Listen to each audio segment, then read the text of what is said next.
El Señor, el Hijo de Dios, el Verbo humanado, vino al mundo. Y siendo el que merece toda la honra y todo el honor, no vino para ser servido, sino para servir. Y su vida en la tierra fue un claro ejemplo de lo que significa ser un siervo. Desde el momento mismo que comenzó su ministerio, el Señor se dedicó a suplir las necesidades de todos los que venían hacia Él. No tenía momentos de descanso. Y es una característica de los evangelios ver cómo el Señor es constantemente interrumpido. Siempre, en todo lo que Él hacía. Era interrumpido cuando enseñaba, cuando comía, cuando oraba. Cuando enseñaba, por ejemplo, a veces era interrumpido por alguna pregunta o por gente que necesitaba alguna urgencia, algún caso de gravedad. O a veces también era interrumpido por sus enemigos, que querían encontrar en su enseñanza algo de que acusarlo. Probablemente el caso más extremo de interrupción fue cuando él estaba enseñando en una casa, la casa llena de gente, y afuera también, multitudes rodeando la casa, y unos amigos suben al techo, lo rompen, ustedes conocen la historia, perforan el techo para poder bajar a una persona que estaba paralítica en su camilla delante del Señor. Y si eso es extraño, más nos extraña la reacción del Señor, que no se enojó para nada, sino que al contrario, aprovechó esa oportunidad para perdonarle los pecados a ese hombre, para sanarlo y para enseñarle a todos los que estaban ahí. De hecho, había unos cuantos que estaban ahí solamente para oponerse a lo que él decía. Bueno, él aprovechó para enseñarles que él era verdaderamente el Hijo del Dios viviente y que tenía potestad para incluso perdonar pecados.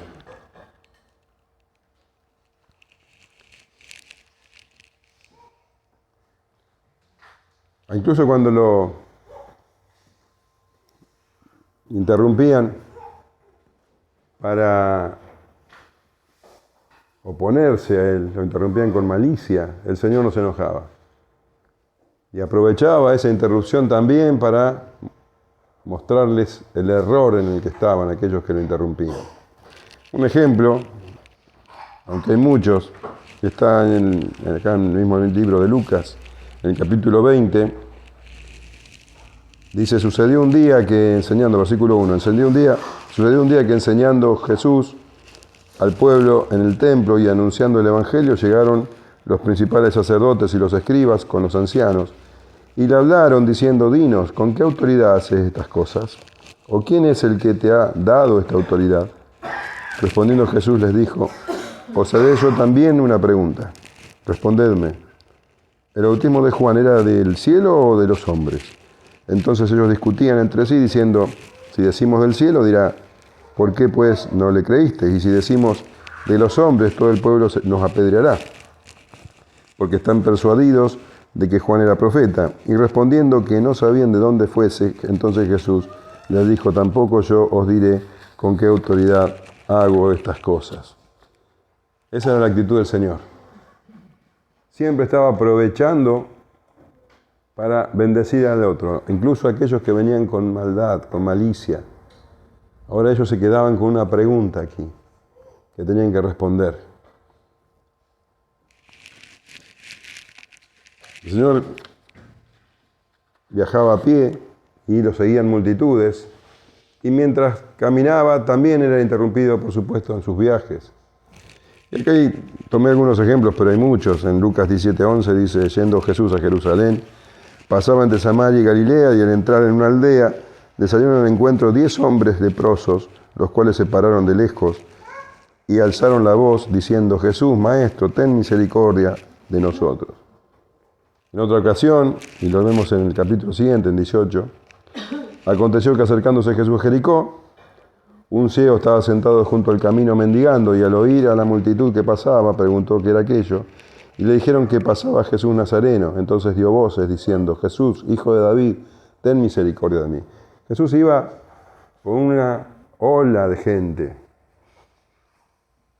y el pordiosero estaba gritando desde el costado del camino. El Señor podría haber seguido, era uno más que gritaba, uno más entre esa multitud que lo apretujaba.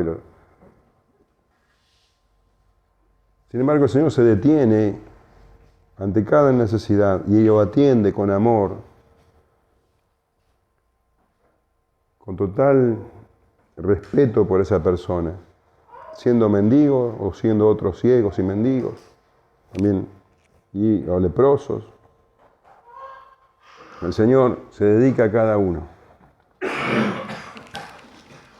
Y ni siquiera podía orar sin ser interrumpido. En Marcos 1:35 leemos, y levantándose muy de mañana, siendo aún muy oscuro, salió y se fue a un lugar desierto y allí oraba. Y le buscó Simón y los que con él estaban, y hallándole, le dijeron, todos te buscan. En otra ocasión, Lucas 4:42, cuando ya era de día salió y se fue a un lugar desierto, y la gente le buscaba, y llegando a donde estaba, le detenían para que no se fuera de ellos. El Señor se iba a lugares desiertos, se subía a montañas de noche para poder orar, y sin embargo también le interrumpían.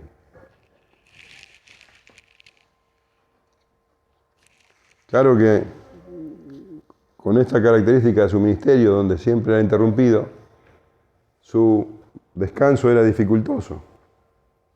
La única vez que aparece en la Escritura que él duerme es cuando él estaba en la barca con sus discípulos.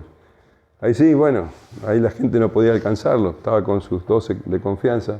Sin embargo, no pudo dormir porque lo despertaron, porque se había levantado una tormenta. Él estaba durmiendo plácidamente, pero los discípulos tuvieron miedo y cortaron su descanso.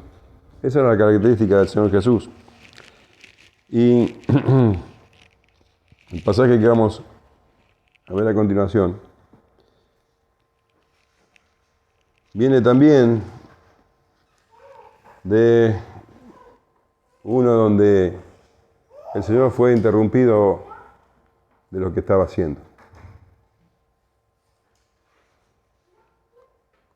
Dice la Escritura que había cruzado al otro lado del mar, a Gadara, donde ustedes saben que sanó un endemoniado que tenía una legión de demonios. Pero en Gadara no lo recibieron, sino que literalmente lo echaron de allí, y volvió entonces a la costa de Galilea, a Capernaum, y allí lo estaba esperando una multitud, dice. En Gadara lo echaron, pero acá lo esperaba una multitud. Y nos cuenta Mateo que entre esa multitud vino un grupo de discípulos de Juan que le preguntaron por qué los discípulos de los fariseos ayunan, y ellos, siendo discípulos de Juan, ayunaban con frecuencia, y habían notado que los discípulos del Señor Jesús, incluso el Señor mismo, no ayunaba nunca. Entonces el Señor estaba hablando a los discípulos de Juan, estaba enseñándoles por qué hacía eso o por qué no lo hacía. Cuando vino un hombre entre la multitud, vino un hombre desesperado y se postró a sus pies para rogarle que por favor lo acompañara a su casa, porque su hija estaba agonizando, estaba a punto de morir. Entonces, bueno, Jesús dejó de hablar con este grupo para acompañar a este hombre que era Jairo. Jairo, dice, un principal de la sinagoga. Y esto es importante entender porque en la sinagoga donde Jairo era principal, el Señor Jesús había estado predicando, enseñando, y había sanado a un hombre que tenía una mano seca en un día sábado, un día de reposo. Y nos cuenta la Escritura que justamente los principales de la sinagoga, los religiosos de la sinagoga esa, empezaron a tramar contra el Señor Jesús. Entonces Jairo era un principal de la sinagoga. Muy probablemente era uno de esos que habían tramado contra el Señor Jesús. Tramar quiere decir que empezaron a pensar cómo podían matarlo. Esa es la verdad. Entonces Jairo o era de ese grupo o tal vez en ese momento creyó en el Señor Jesús, pero no dijo nada, se mantuvo en silencio, no manifestó su fe. O una cosa o la otra, la cuestión que ahora viene desesperado delante de todo el mundo, ya no le importaba nada. Ahora todo el mundo iba a ver que este principal de la sinagoga se postraba delante del Señor Jesús, pero la urgencia era superior a sus convicciones. Y le pidió, desesperado, arrodillado delante de él, que lo acompañara. Y el Señor Jesús lo hizo. Y cuando iba de camino a la casa de Jairo, apretujado por la multitud, a un paso muy lento, otra interrupción. Alguien le toca el manto. Y sale virtud, dice. Poder sale de él. Y el Señor podría haber seguido caminando. Alguien tocó el manto, se sanó, ya está. Pero no, el Señor tiene esa actitud. Se detiene, porque esa persona, que era una mujer que hacía 12 años que estaba enferma de hemorragia, tenía flujo de sangre. Esa mujer tenía fe, pero una fe equivocada. O sea, tenía fe como para ir y tocar el manto y saber, estar convencida de que iba a ser sanada, pero no tenía una fe salvadora. Y el Señor Jesús se detuvo en medio de esa multitud, la puso en evidencia, preguntó quién la había sanado, quién había tocado el manto. Y ella entendió, entendió quién era él, dio testimonio delante de todos, se arrodilló y ahora tenía una fe sana, una fe verdadera. Y el Señor dijo, tu fe te ha salvado. Esa mujer se fue sana y se fue salva. Finalmente el Señor Jesús llegó a la casa de Jairo y allí no sanó a la niña, ya había muerto. La resucitó. Esa es la actitud del Señor Jesús. Nunca dijo no a ninguna necesidad, al contrario. Él se adelantaba, él atendía a todos. Y esa era precisamente la actitud que debe tener todo discípulo.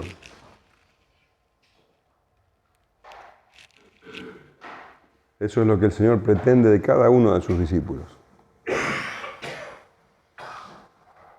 Y hablábamos de cambiar la manera de pensar, de renovar el entendimiento. El Señor Jesús justamente habla de eso cuando le dice, en el mundo los importantes son los que mandan, los que se destacan. No son los que hacen las cosas, son los que hacen a los otros hacer las cosas, son los que son servidos. Pero el Señor dice, entre ustedes no tiene que ser así, ustedes tienen que ser los que sirven. En el reino de Dios, los importantes en el sentido de que son los más útiles, son los que sirven. En Mateo 20:26 dice, el que quiera hacerse grande entre vosotros será vuestro servidor. Y el que quiera ser el primero entre vosotros será vuestro siervo, como el Hijo del Hombre, que no vino para ser servido, sino para servir y para dar su vida en rescate por muchos. Entonces, el Señor ya tenía un tiempito en su ministerio, ya hacía más de un año que estaba, un año y medio por lo menos. Ustedes saben que fueron 3 años donde el Señor estuvo ministrando en la tierra. En ese tiempo el Señor había llamado a un grupo de hombres y los había llamado paulatinamente. Primero los llamó a que lo sigan. Nosotros vemos, por ejemplo, en Mateo, capítulo 4, que él se encuentra con Pedro, Andrés, que tenían una barca de pesca, estaban arreglando las redes, también con otros dos hermanos, Juan y Jacobo, que también estaban haciendo lo mismo, y les dice, síganme. Ese llamado fue un llamado, bueno, justamente, a que lo sigan, pero más adelante les hace un llamado que lo sigan de tiempo completo, cuando hizo la pesca milagrosa. Eran muchos los discípulos que lo seguían, pero un día el Señor separó a 12, dice que subió a un monte a orar, y después de que estuvo orando toda la noche, llamó de entre todos sus discípulos a estos 12, incluso a Judas, que con ellos bajó del monte, y allí lo estaba esperando una multitud, y ahí comenzó a predicarles lo que se llama el Sermón del Monte. Eso se entiende que ocurrió en el verano, en un verano, probablemente el año 28, pero esto no pongan las manos en el fuego por esa fecha. Fue en verano, alrededor del año 28, porque ni siquiera se sabe con precisión en qué año nació el Señor Jesús. Entonces, esto es una estipulación, pero era en verano en que llamó a estos 12.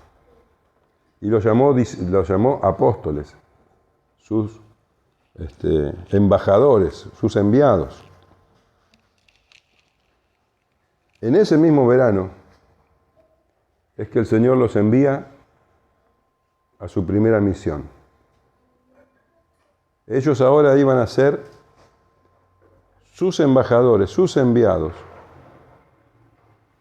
Y esto quiere decir que iban a ir a diferentes ciudades en el nombre del Señor. Es decir, el Señor iba a ir por medio de ellos, ¿entiende? O sea, ellos iban a representar directamente al Señor. Es como si el Señor los estuviera allí. Vamos a comenzar el capítulo 9 de Lucas, versículo 1 al 6.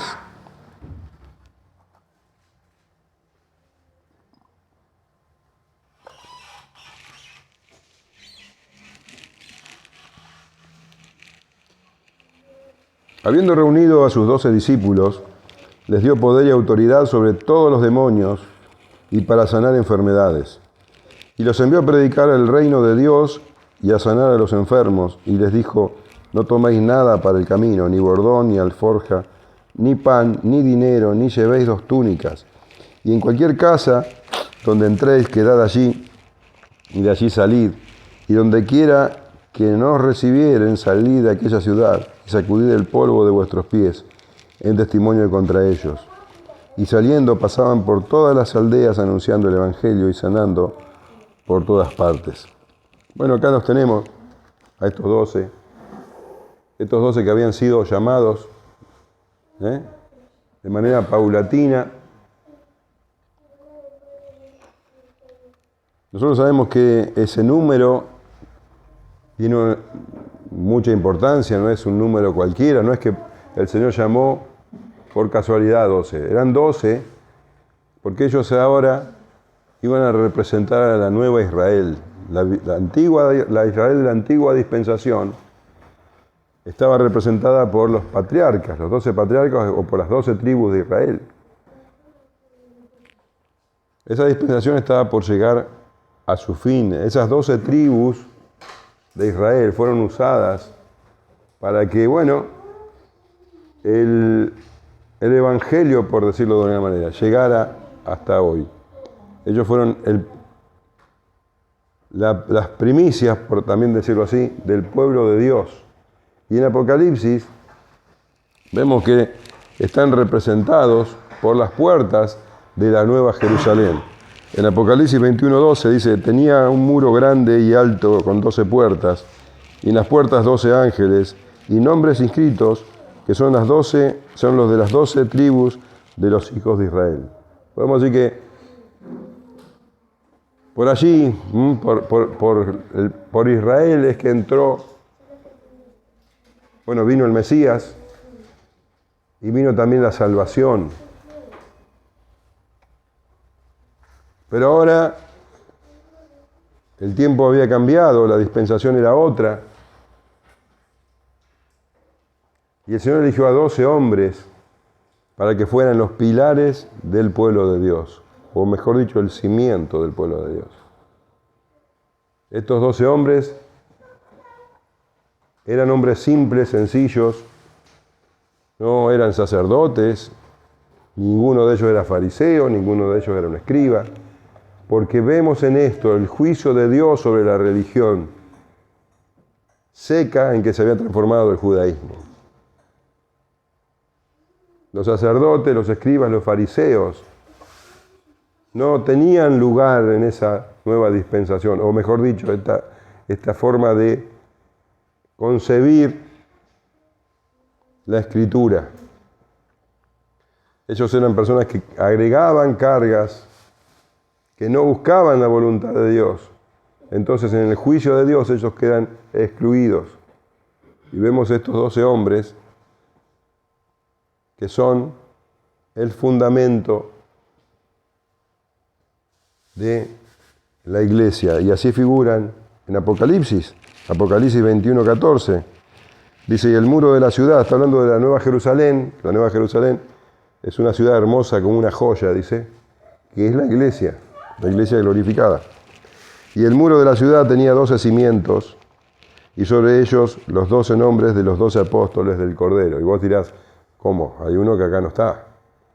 Claro, uno perdió ese honor. Judas no está, su nombre no está ahí. Alguien lo suplantó. Pero el fundamento de la iglesia es la enseñanza de los apóstoles. Esos hombres, algunos de esos hombres y otros compañeros de ellos son los que escribieron el Nuevo Testamento. Y toda la iglesia se fundamenta en la doctrina de los apóstoles y los profetas. Efesios 2:20 dice, edificado sobre el fundamento de los apóstoles y profetas, siendo la principal piedra del ángulo, Jesucristo mismo. Ahora estos hombres, estos 12, iban a ser enviados por el Señor, recién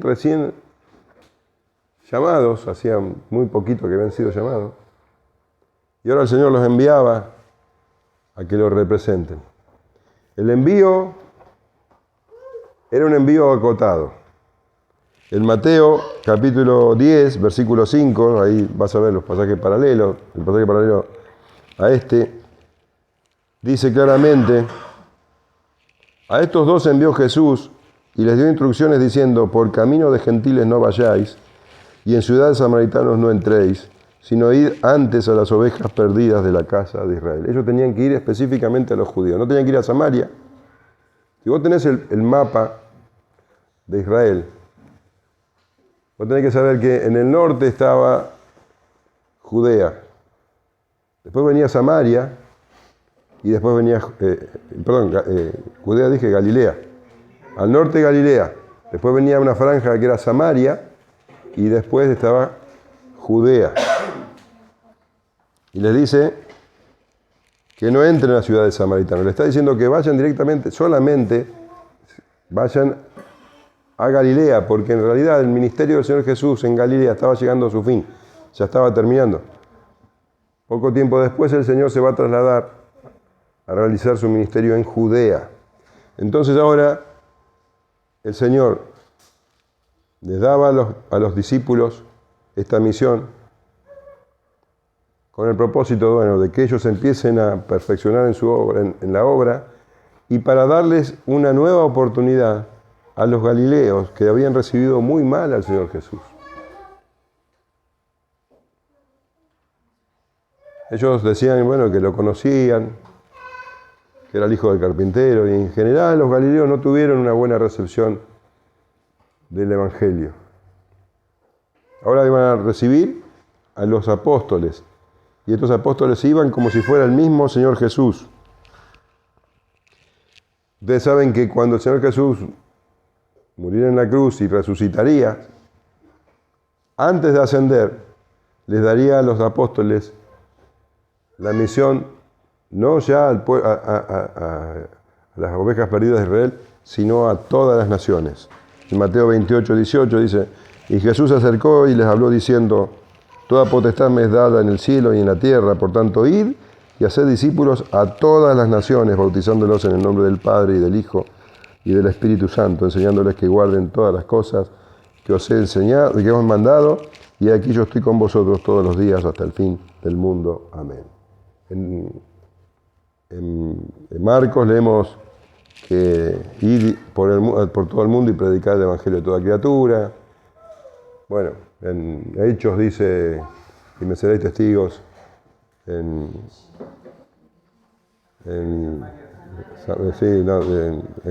Jerusalén, en Samaria, bueno, hasta lo último de la tierra.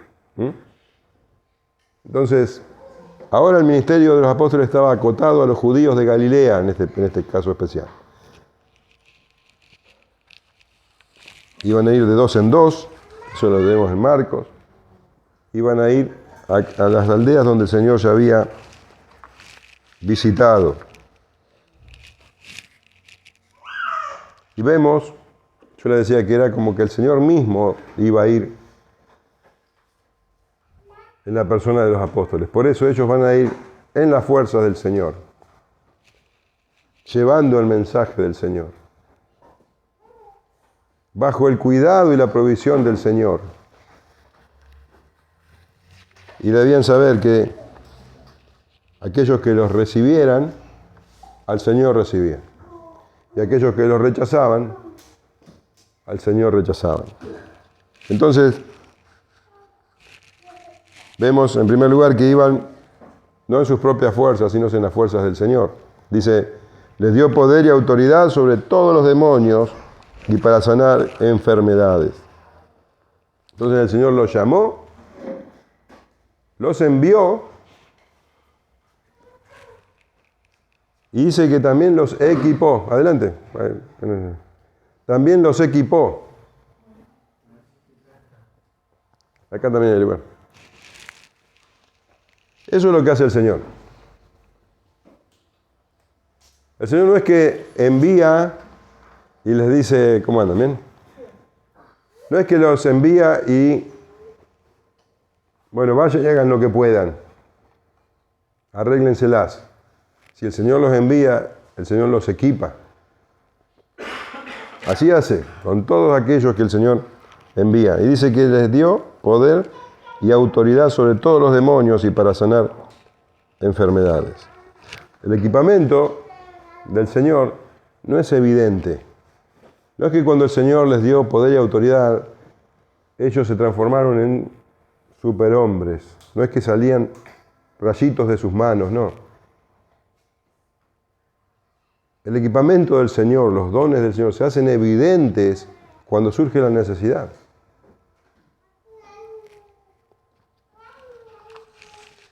Ellos iban entonces en el poder del Señor. El poder y autoridad, dice, sobre los demonios y para sanar enfermedades. Fueron exactamente al mismo lugar donde el Señor ya había estado, a las mismas aldeas, a la misma ciudad, donde el Señor había estado haciendo eso justamente. Echando fuera demonios y sanando enfermedades. Con eso se iban a encontrar. Y necesitaban justamente tener esa clase de poder y esa clase de autoridad. Y la tenía. El Señor los equipó para eso.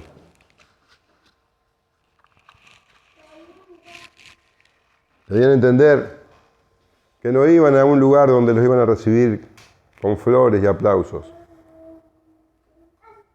El mundo entero está bajo el maligno. Y ellos ya habían comprobado cómo habían tratado al Señor. Y si el Señor les dijo, si al padre de familia lo tratan así, imagínense lo que pase con el resto de la familia. Entonces ellos sabían dónde tenían que ir y que no iban en sus propias fuerzas. Iban con el poder y autoridad del Señor Jesús sobre todos los demonios y para sanar enfermedades. Y llevaban el mensaje del Señor, no era un mensaje propio. Ellos llevaban el mensaje del Señor. Les envió a predicar el reino de Dios y a sanar a los enfermos. Mateo dice, Mateo 17, y yendo, predicad diciendo, el reino de los cielos se ha acercado. Ese era el mensaje. El reino de los cielos se ha acercado.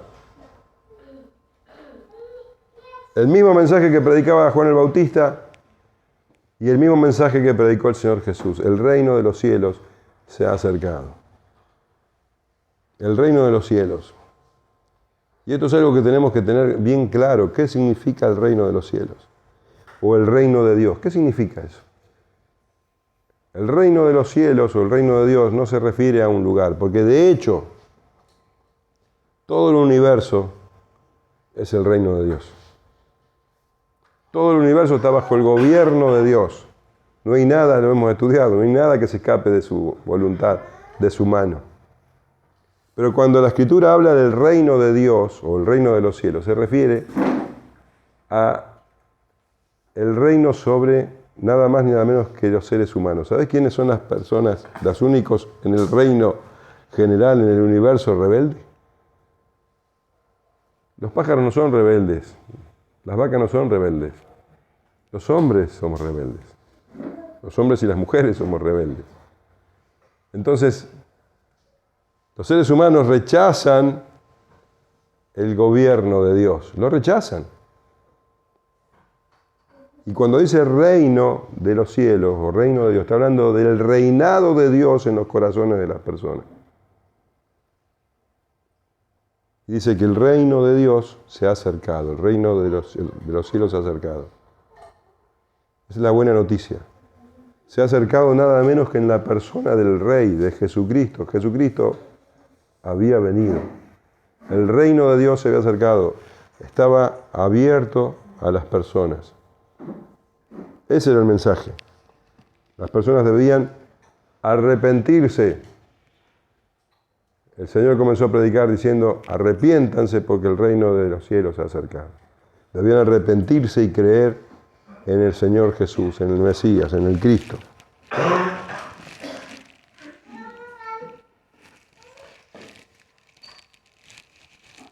Y les envió a predicar el reino de Dios y a sanar a los enfermos. También en Mateo, este mandamiento está más específico. Dice Mateo 18, sanad enfermos, limpiad leprosos, resucitad muertos, echad fuera demonios, de gracia recibisteis, dad de gracia. O sea, lo que ellos tenían que hacer es exactamente lo que el Señor había hecho. Tenían que tener esa misma actitud. No podían rechazar a nadie, aunque estuvieran cansados, aunque estuvieran haciendo otra cosa. Ellos tenían que tener la misma actitud que hubo también en Cristo Jesús. Estimar al otro, las necesidades del otro como superiores a las mías.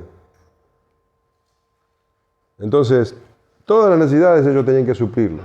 Necesidades espirituales. Sanar enfermos, limpiar leprosos, resucitar muertos, echar fuera demonios. Y dice Mateo, o sea, dice el Señor, Mateo lo explicita. De gracia recibisteis, dad de gracia. Le está diciendo, cuidado con cobrar un peso por esto. Ustedes recibieron de gracia, no pueden lucrar con esto. Porque ¿sabes qué? Las personas pueden llegar a dar cualquier cosa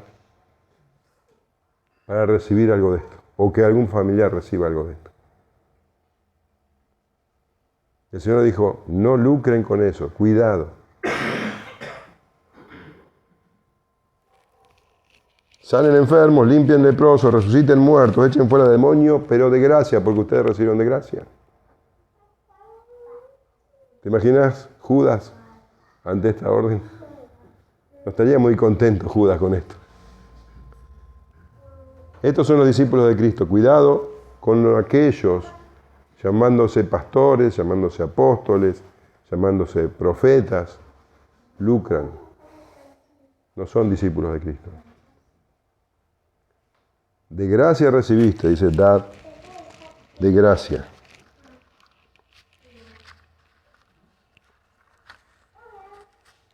Iban con la fuerza del Señor, iban con el mensaje del Señor, iban también con el cuidado y la provisión del Señor. Y les dijo, no toméis nada para el camino, ni bordón, ni alforja, ni pan, ni dinero, ni llevéis 2 túnicas.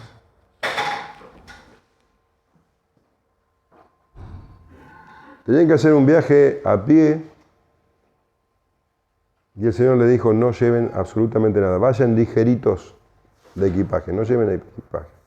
Y esto es también lo que hablábamos el miércoles, de que nosotros tenemos que cambiar la manera de pensar para comprobar que la buena voluntad de Dios es buena, agradable y perfecta. O sea, acá tenés un desafío. Esto que el Señor está diciendo está lejos de ser sensato. O sea, vos vas a hacer un viaje. ¿Qué es lo primero que haces? Llevas un bolso con todo, ¿no? Bueno, acá te dicen, el Señor les dice, no lleven nada. Ellos tenían que confiar plenamente en lo que el Señor les decía. Y les dice específicamente,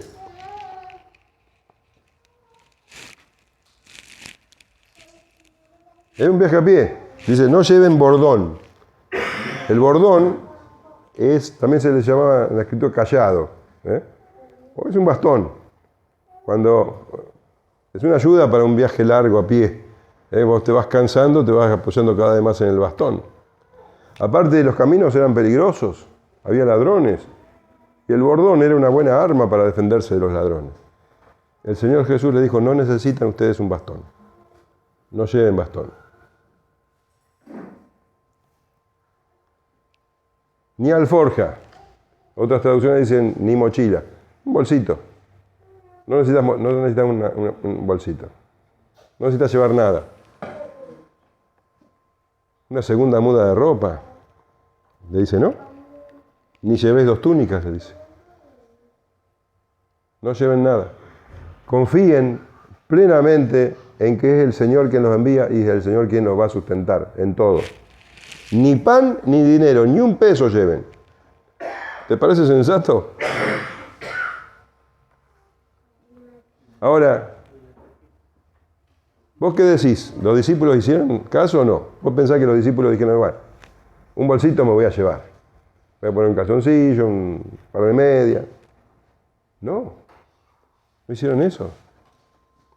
Los discípulos hicieron tal como el Señor hizo y comprobaron en la experiencia que la voluntad de Dios es buena, es agradable y perfecta. El Señor los envió, el Señor también les va a proveer de todo lo necesario.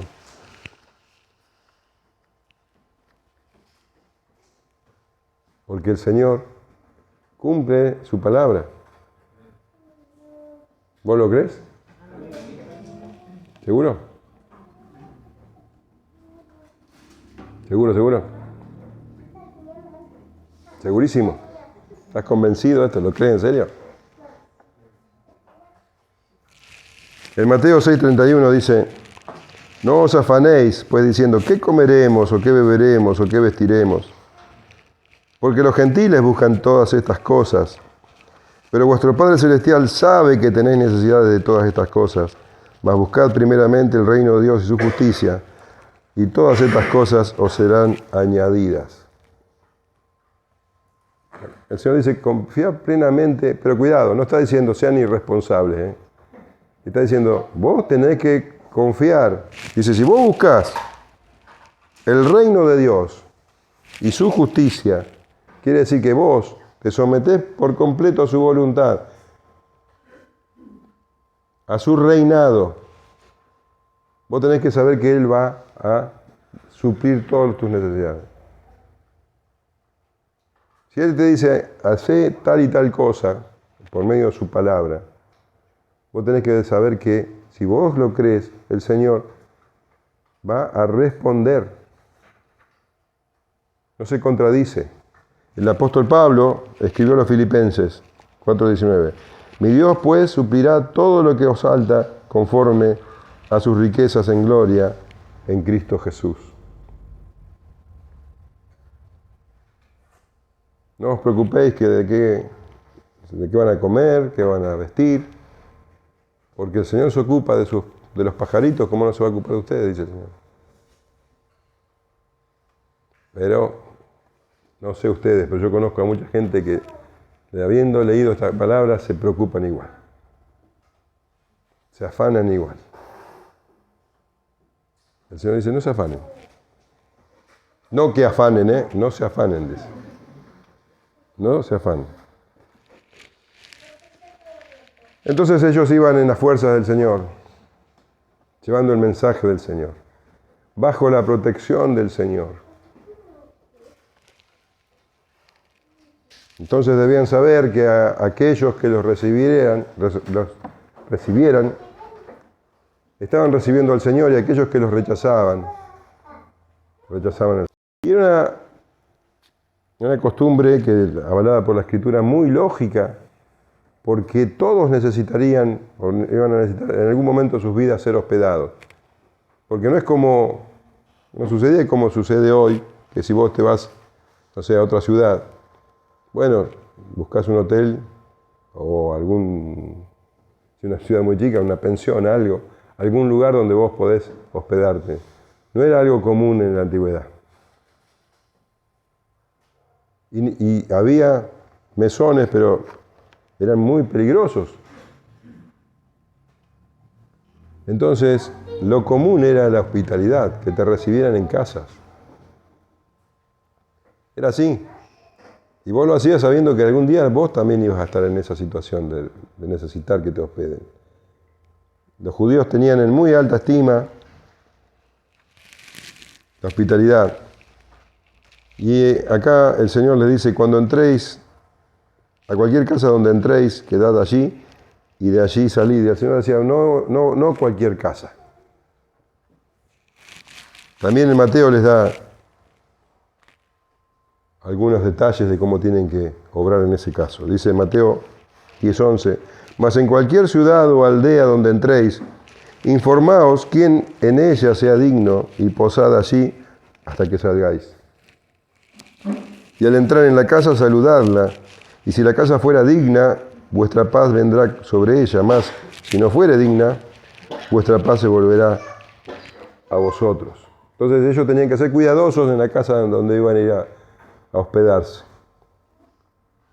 Porque tenía que ser una casa digna, tenía que ser una casa que acepte el mensaje.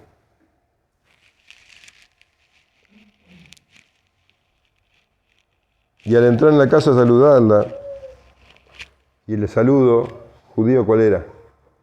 Shalom, paz.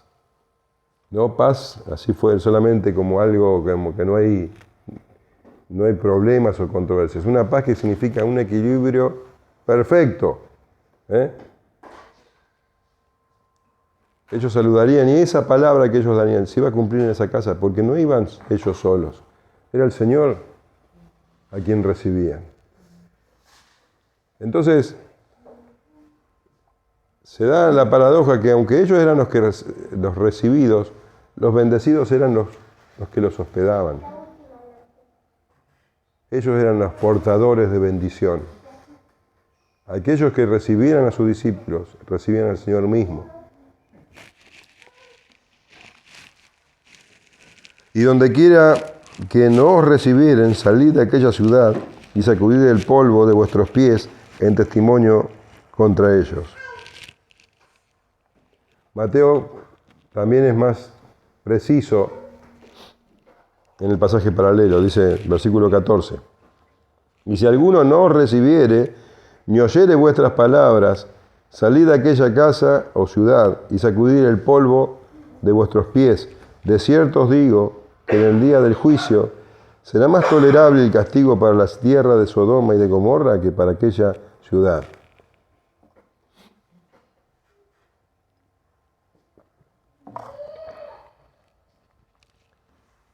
Si en la ciudad o en la aldea no había nadie que los recibiera, nadie que recibiera el mensaje, nadie que era digno de que ellos posaran en su casa, ellos no debían insistir, porque tenían que entender que no lo estaban rechazando a ellos, estaban rechazando al Señor. Entonces el Señor le dice: sacúdanse el polvo de sus pies. Esto era una señal muy evidente para los judíos. Porque los judíos, cuando iban a tierra no judía, cuando iban, por ejemplo, a Samaria o iban a regiones paganas y volvían, antes de entrar a Tierra Santa, se sacudían el polvo del calzado y de la ropa, porque ellos entendían que, bueno, traían impurezas y que si tocaban algo con ese polvo iban a llevar esa impureza ceremonial a sus casas, a la tierra donde ellos habitaban. Entonces la costumbre de ellos era sacarse las impurezas porque venían de un lugar inmundo. Y el Señor le está diciendo acá: muéstrenles que los inmundos son ellos,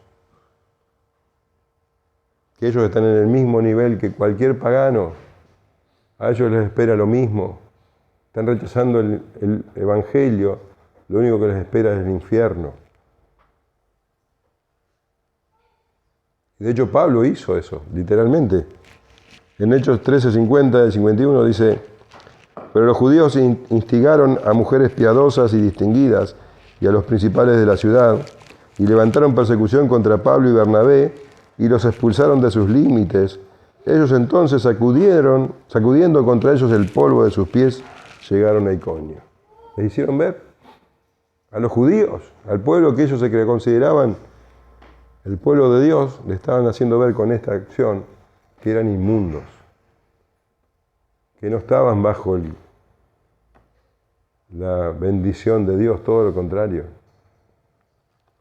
Entonces el Señor le dice: límpiense el polvo de vuestros pies en testimonio contra ellos, que ellos entiendan lo que están haciendo. Y saliendo, dice, pasaban por todas las aldeas anunciando el Evangelio y sanando por todas partes. Tal como el Señor dijo, ellos hicieron. Fueron en el poder del Señor, con el mensaje del Señor, bajo el cuidado y la protección del Señor, la provisión del Señor, representando al Señor, porque no los recibían a ellos, recibían al Señor. Si los rechazaban, rechazaban al Señor. Y obviamente el Señor respaldó su ministerio allí, supliendo sus necesidades y sanando a cada persona que necesitaba.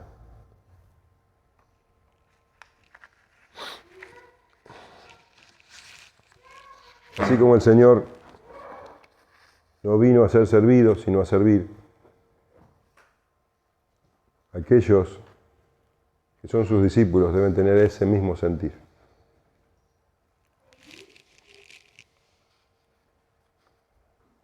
Estos hombres eran hombres del vulgo.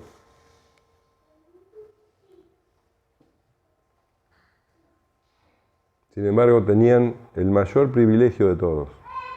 Representaban al Señor.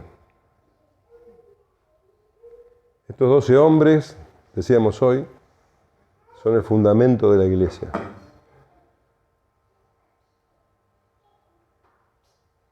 Hombres que andaban de aldea en aldea, con los pies polvorientos, que como el Señor no tenían dónde apoyar su cabeza. Estos hombres eran grandes en el reino, pero muy pequeños en el mundo. ¿Sabes qué? El mundo considera grandes a justamente aquellos que mandan. El mundo considera grande, bueno, a Herodes en ese tiempo, al emperador romano, Claudio, después vendrían Nerón, hombres muy respetados por el mundo. ¿Quiénes son los grandes en la historia? Los que mandan. Aníbal, Alejandro Magno, Napoleón, grandes hombres. Sin embargo, estos 12, o estos 11, porque Judas quedó afuera, trastornaron el mundo entero, dividieron el mundo en dos, no mandando, sirviendo,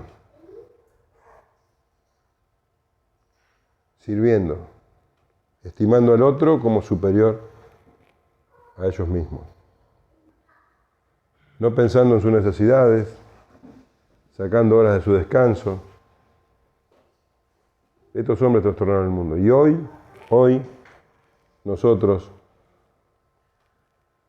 tenemos la palabra de Dios, porque estos hombres y algunos colaboradores de ellos escribieron el Nuevo Testamento.